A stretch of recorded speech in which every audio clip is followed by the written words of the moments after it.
नमस्कार दोस्तों, ये कहानी करीब 35-40 साल पुरानी है और बिल्कुल सच्ची है। मुझे मेरे पिताजी ने एक कहानी सुनाई थी। हमारे यहाँ के सभी लोगों को इस कहानी के बारे में पता है। हमारा गांव जहाँ है वहाँ एक पहाड़ी इलाका है। अब तो फिर भी यह इलाका बहुत मॉडर्न हो चुका है, लेकिन 35-40 साल पहले ये इलाका बहुत ही सुनसान और वीरान हुआ करता था। ज्यादा आबादी भी नहीं थी। तो कहानी ऐसी है कि करीब 40 साल पहले हमारे गाँव का एक फौजी छुट्टी पर घर आया था। पहाड़ी इलाका था और बहुत पिछड़ा भी था, इसलिए कोई भी बस या कोई और साधन सीधा गांव तक नहीं आता था।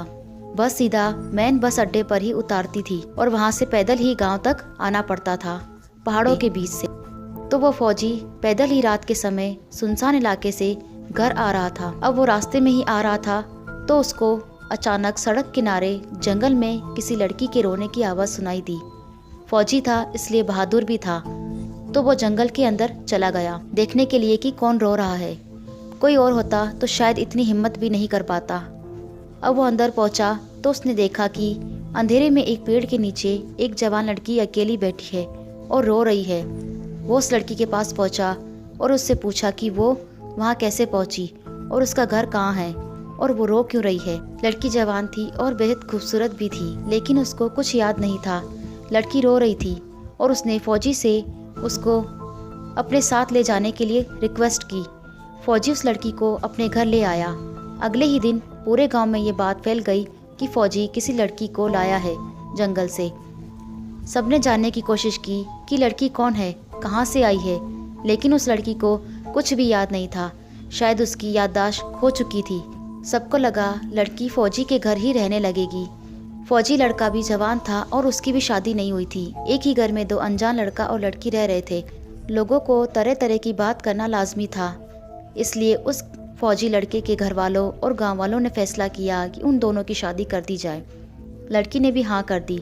लड़की भी बहुत सुंदर थी, इसलिए फौजी लड़का भी मान गया।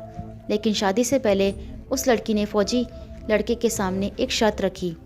उसने बोला कि मैं तुम्हारी हर एक बात मानूंगी, घर का सारा काम करूंगी, तुम जो बोलोगे वो मैं करूंगी, बस तुम कभी भी बिना दरवाज़ा खटखटाए मेरे कमरे के अंदर मत आना।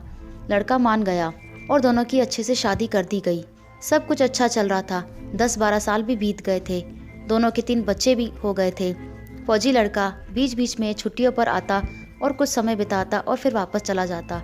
एक बार ऐसे ही वो फौजी छुट्टियों पर घर आया हुआ था और बस जाने ही वाला था। सुबह जाने के लिए अच्छे से तैयार हुआ और तैयार होकर खाना भी खा लिया था। उसकी पत्नी ने अच्छे से उसके लिए खाना बनाया और उसको विदा कर दिया। फिर वो बाहर चला गया बस पकड़ने के लिए। कुछ दूर जाने पर उसको याद आया कि वो कुछ ज़रूरी सामान घर पर ही भूल गया है, तो वो जल्दी जल्दी वापस घर की तरफ गया।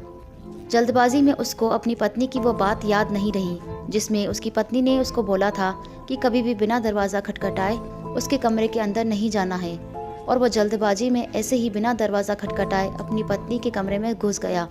अंदर घुसते ही उसको देख के उसके होश उड़ गए। उसने देखा कि कमरे के अंदर उसकी पत्नी मिट्टी के चूल्हे पर रोटी बना रही है और उसका एक पैर चूल्हे के अंदर रखा हुआ है। जलती आग के अंदर बाल बिखरे हुए हैं। ये देखकर उसकी चीख निकल गई। उसकी चीखने की आवाज़ सुनकर उसकी पत्नी का ध्यान उस पर गया तो वो गुस्से से उठी और चिल्लाई, मैंने बोला था ना कि कभी भी बिना दरवाज़ा खटखटाए अंदर मत आना। इतना बोलकर उसने गुस्से में उस फौजी को एक थप्पड़ मारा और तेज़ी से बाहर भाग गई। वो इतनी तेज़ी से वहाँ से भागी कि कोई देख नहीं पाया कि वो कहाँ गायब हो गई। उस थप्पड़ की चोट ऐसी थी, उस फौजी की गर्दन हमेशा के लिए टेढ़ी हो गई और बुढ़ापे तक टेढ़ी रही। उस दिन के बाद किसी ने उस लड़की को नहीं देखा। गांव के लोग आज भी इस बारे में बात करते हैं, लेकिन किसी को कुछ नहीं पता कि वो लड़की कौन थी और कहाँ से आई थी। उम्मीद करती हूँ दोस्तों आपको ये कहानी बहुत पसंद आई होगी। आगे और भी दिल दहलाने वाली कहानियाँ सुनने के लिए इस चैनल को सब्सक्राइब करें।